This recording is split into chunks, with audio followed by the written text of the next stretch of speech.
Good afternoon, ladies and gentlemen. A very warm welcome to the press conference of the Vice President of the United States, Mike Pence, and the President of the Republic of Poland, Mr. Andrzej Duda.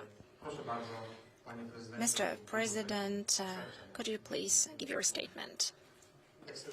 Your Excellency, most distinguished Mr. Vice President of the United States, Mike Pence, distinguished Minister of National Defense, esteemed Mrs. Pence, the Second Lady of the United States, all distinguished guests, led by the Ambassador of the United States to Poland, ladies and gentlemen. I am delighted, and we are delighted together with my wife, to be able to host the Vice President of the United States, Mike Pence, together with his wife here in Warsaw.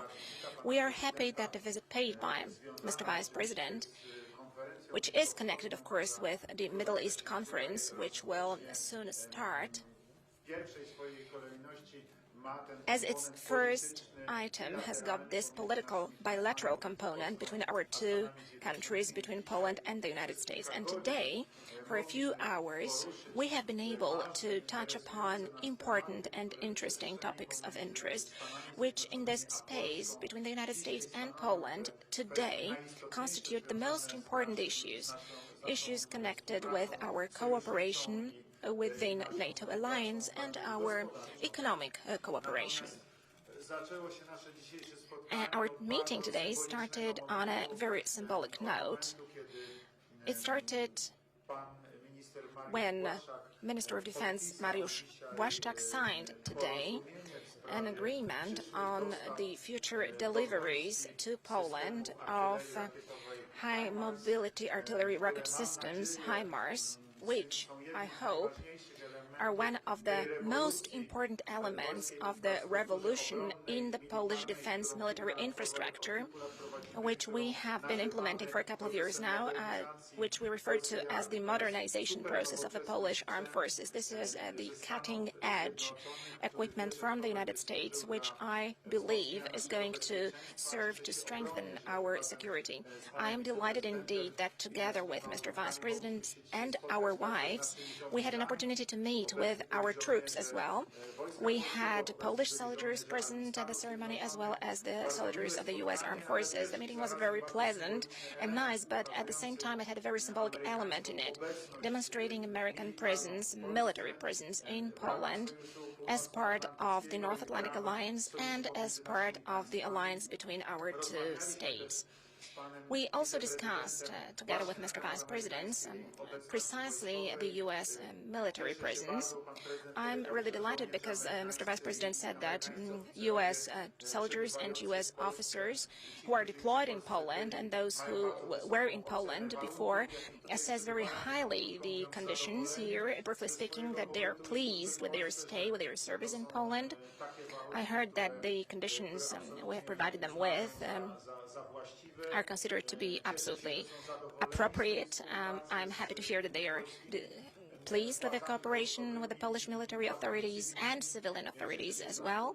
So I'm happy that our cooperation is going on very smoothly. I hope that our joint efforts aimed at increasing the presence of U.S. armed forces in Poland are going to bring effects soon. In the nearest future, first binding decisions are going to be taken in this respect. This is what we should expect. We also discussed other issues which are clearly included in the Declaration on Enhanced Strategic Partnership, which myself and President Donald Trump signed in Washington. Namely, we talked about the energy cooperation. We also talked about economic cooperation.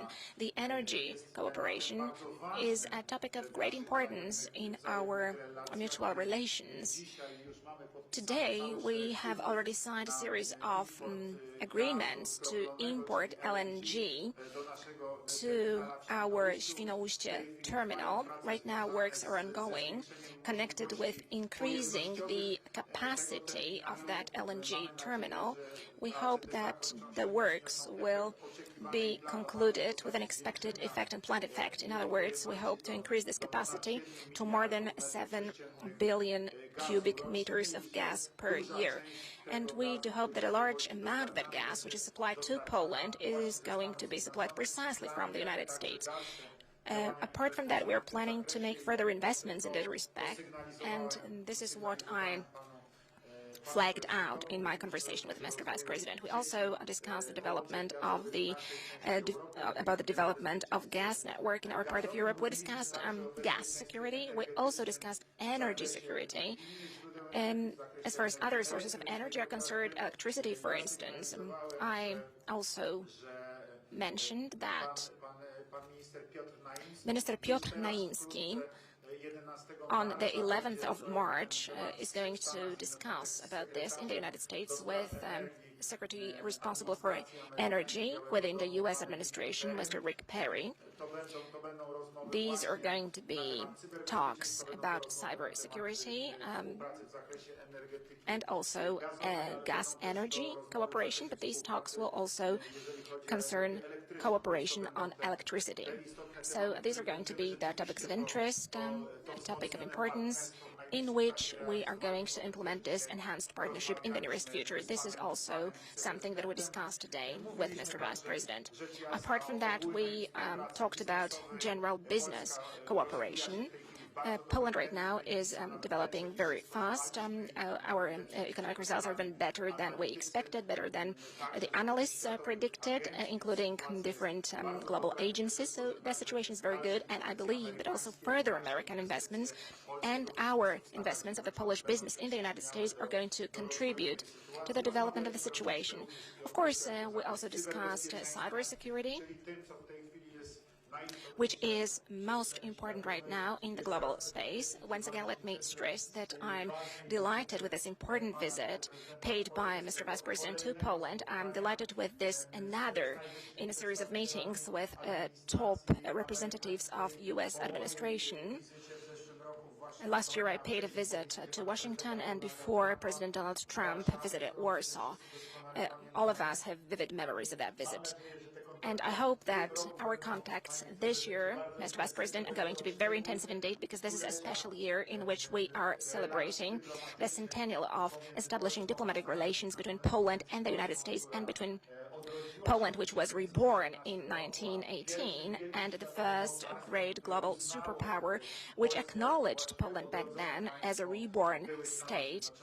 That superpower was the United States of America in 1919. And after the declaration of President Woodrow Wilson, that was another beautiful gesture made by the United States vis-à-vis the Polish state. And all of us remember that until today. Having said that, I do hope that also this year is going to be of special importance, unique in our relations. Once again, thank you very much. Thank you to you, Mr. Vice President. Thank you to the Second Lady of the United States for their presence in Poland. And I hope that to you, Mr. Vice President, it's going to be a fruitful visit, and to both of you, it's going to be a fruitful and successful visit to our country. Thank you. Thank you, Mr. President. And now I would like to ask Vice President of the United States to give his statement, Mr. Michael Pence.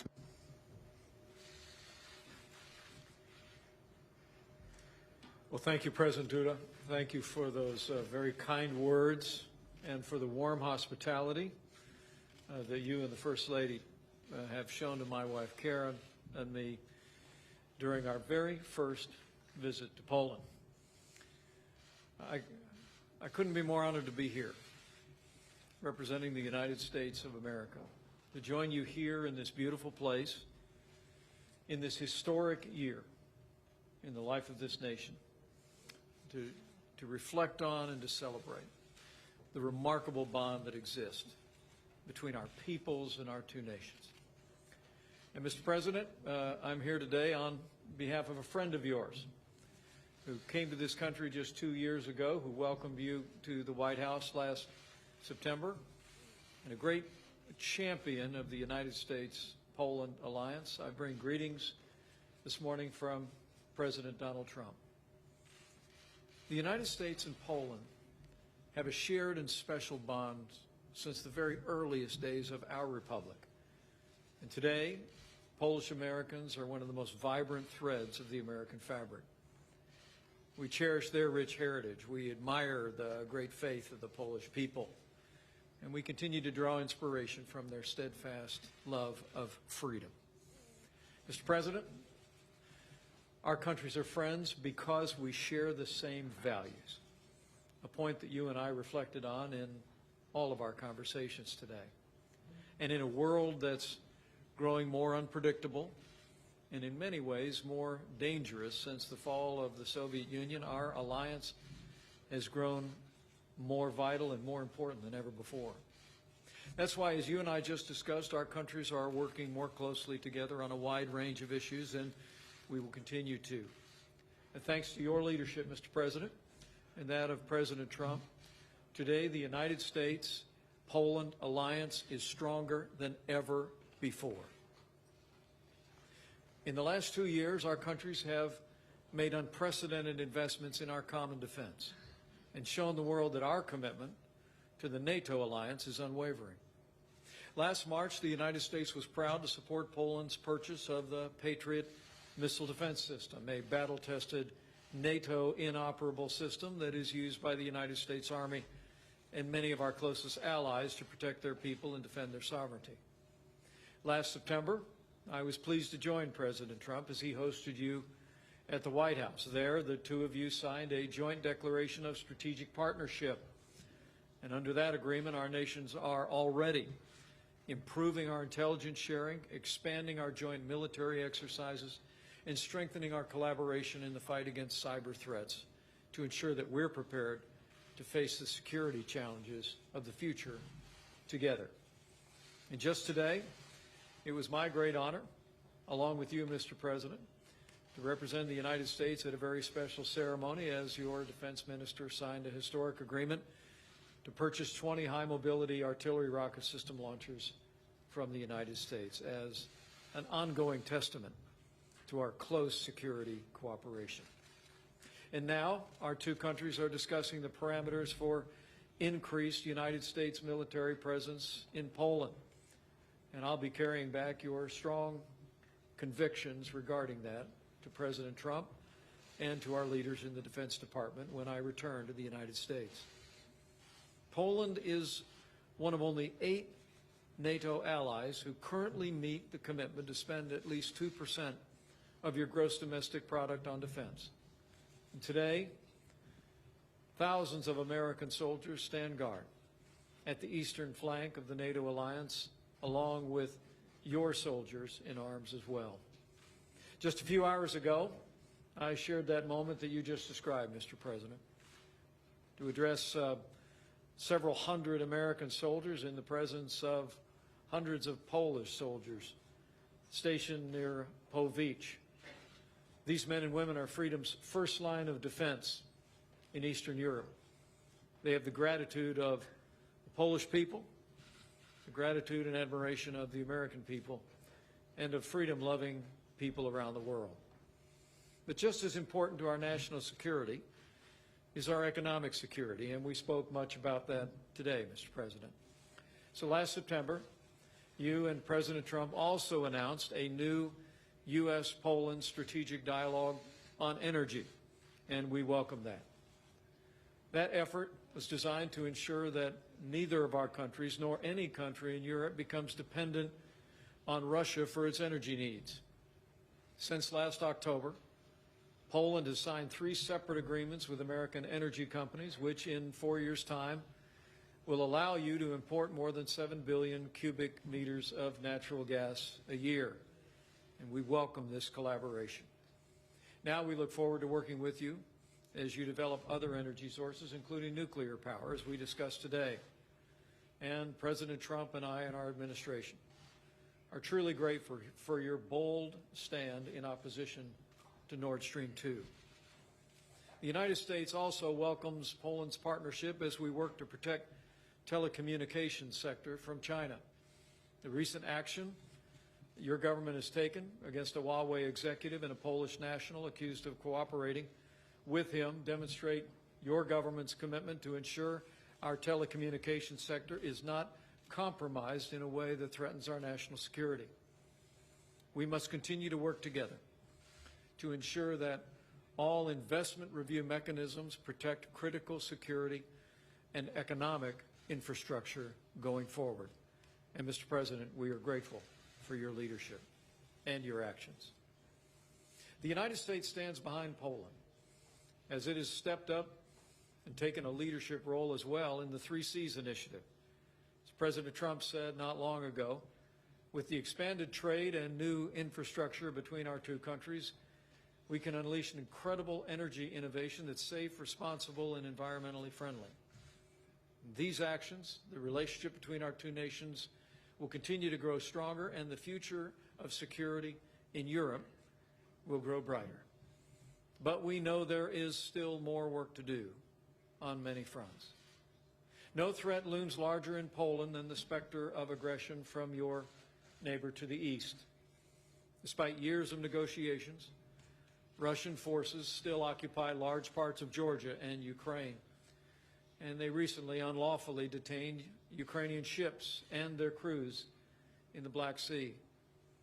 Moscow seeks to divide our alliance with its oil and gas reserves, with its new arsenal of nuclear weapons, and its efforts to meddle in elections across Europe and around the world.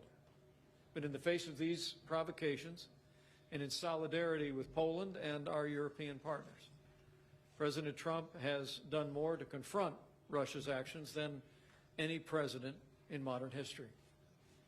And the Polish people need no lecture on the dangers of an aggressive Russia. And our neighbors to the east would do well not to underestimate the capabilities of our combined armed forces or to underestimate the indomitable will of the Polish people. In recent years, Poland has become one of our most crucial allies and a major player in world affairs. Poland sent one of the largest contingents of troops to our allied operations in Iraq and was a valued member of our 79-partner-strong coalition to defeat ISIS. And this week, Poland is taking another leading role of worldwide significance, Mr. President, as your nation hosts the very first ever ministerial to promote a future of peace and security in the Middle East. Mr. President, I do want to extend the thanks of President Trump and all the American people, the people of Poland, for taking this strong stand in support of peace and prosperity and the advance of human rights across the Middle East. Your willingness to host this conference, historic as it is a testament to your commitment to those values and those principles. And today, Mr. President, as you stand with us, we'll stand with you and the people of Poland as we seek to build a brighter future in the Middle East and for all freedom-loving people across the world. But today, Mr. President, I'm here just to say thank you. Thank you to you and all the Polish people on behalf of the people of the United States of America. We're allies, yes, but more than that, we're friends. We have an abiding friendship that's grounded in the ideals of freedom and democracy, and it's grounded in generations of heritage. With your leadership in Poland, with the leadership of President Donald Trump in the United States, with the friendship, the unbreakable bond between our two peoples, and with God's help, I know we'll continue to advance the prosperity and security of both of our countries, and together we will forge a brighter future for all of the world. As the great Polish hero Lech Walesa once said, we hold our heads high despite the price we have paid because freedom is priceless. Today, we in the United States hold our heads high, just as you do, and the Polish people do, Mr. President, as we stand shoulder to shoulder with you for the priceless gift of freedom. So thank you for your hospitality. God bless you. God bless Poland, and God bless the United States of America. Dziękuję panu prezydentowi. Thank you, Mr. Vice President, ladies and gentlemen.